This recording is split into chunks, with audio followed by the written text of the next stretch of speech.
There is an animal on this planet that can be blasted into the vacuum of space, frozen to nearly absolute zero, boiled, crushed under pressure that would flatten a submarine, dried out for decades until it is barely more than dust, and then, given a single drop of water, simply get up and walk away as if nothing happened. It is not a myth, and it is not microscopic bacteria. It is a real animal with a mouth and legs and a gut, and it is so tough that scientists genuinely believe it may be one of the last living things left on Earth when the sun finally dies.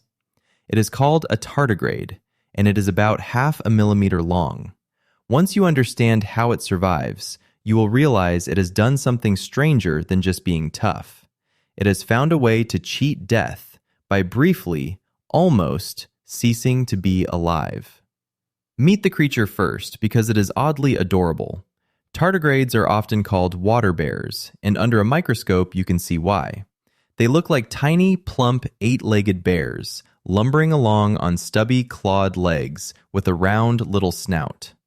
Their other nickname is moss piglet, because you can find them living in the thin films of water clinging to a patch of moss, or in soil, or in the sea, almost everywhere on Earth. They are not rare or exotic. There are probably some in a clump of moss near you right now. In their normal life, a water bear is a fairly ordinary little animal that needs water around it to live, eating and crawling and going about its tiny business, which makes what it can do when things go wrong all the more astonishing. They are also almost unimaginably ancient. Tardigrades have been on Earth for something like 500 million years, long before the first dinosaurs, and they are thought to have quietly survived every one of the great mass extinctions that wiped out most other life on the planet. While asteroids struck and oceans died and whole worlds of creatures vanished, the water bears simply endured, again and again. And they are almost everywhere. You can find them from the crushing dark of the deepest ocean trenches to the thin air on top of the Himalayas, to the frozen deserts of Antarctica, in nearly every kind of environment the planet has to offer. Here is the trick at the heart of everything. When a tardigrade's watery world starts to dry up, it does not panic, and it does not simply die like most animals would. Instead, it performs one of the most remarkable acts in all of biology. It pulls in its head and its 8 legs, curls up, and squeezes almost all the water out of its body, losing as much as 97% of its moisture. It shrivels into a tiny, tough, barrel-shaped husk called a ton, and in that state, it very nearly switches itself off. Its metabolism, the whole chemical fire of being alive, slows to a tiny fraction of normal, in some cases so close to zero that it becomes almost impossible to measure. The tardigrade is not quite dead. It is suspended, paused, waiting. And it can wait like this for years, even decades, a dried speck showing almost no sign of life until water returns. Then, within minutes of being wetted, it swells back up, its legs unfold, its metabolism reignites, and it walks off to resume its life. This suspended state is called cryptobiosis, and it is the secret to everything the tardigrade is famous for. Because here is the twist. It is not the living, walking tardigrade that can survive the impossible. It is the dried-up ton. When a water bear has emptied itself of water and shut itself down, the ordinary rules of what can kill an animal stop applying, and its survival powers become almost science fiction. Consider what that little ton has actually lived through. In 2007, scientists did something audacious. They took dried tardigrades, loaded them onto a satellite, flew them into orbit, and opened the container, exposing them directly to open space. No air, no pressure. The freezing cold and raw radiation of the vacuum, conditions that would kill essentially any other animal in seconds. The tardigrades were out there for around 10 days. When they were brought home and given water, many of them came back to life. Some had been shielded from the harshest solar radiation and revived readily.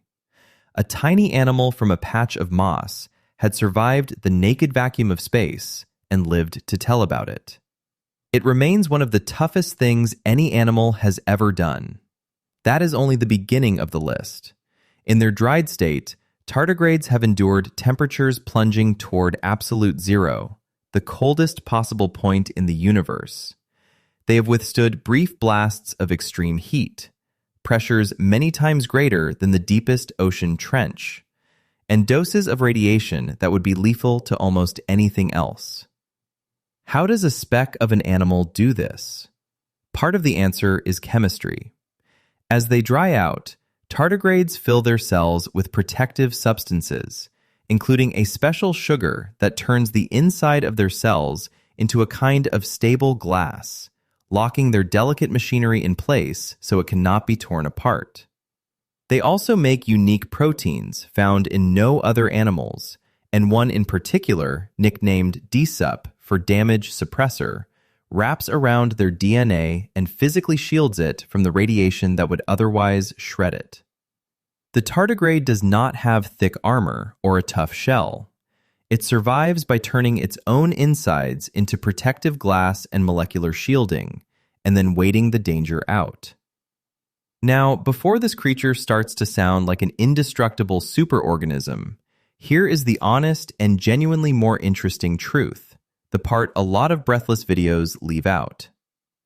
The tardigrade is not immortal, and it is not indestructible. All of those miraculous survival feats only happen when it is in the dried, dormant ton state. A normal, hydrated, active tardigrade, one that is awake and crawling around in its drop of water, is actually quite fragile. Left in real heat for too long while it is active and alive, it dies, just like any other small animal. Its superpower is not toughness in the everyday sense. It is the ability to temporarily stop being fully alive, to dry into a paused husk that hardship cannot touch, and then to come back. When people say a tardigrade can survive in space, what they really mean is that a dried, switched-off tardigrade can survive exposure to space. It is not out there thriving, it is out there paused. That distinction matters, and it leads to one last story people love to get wrong. In 2019, a small spacecraft carrying a cargo of dried tardigrades crashed onto the surface of the moon and spilled them across the lunar dust. Headlines cheerfully announced that we had accidentally colonized the moon with the toughest animals on Earth. But remember the one thing a tardigrade absolutely needs to come back to life: water. On the airless, bone-dry surface of the moon, there is no drop of water to wake them. So those tardigrades are not living up there, not walking, not breeding.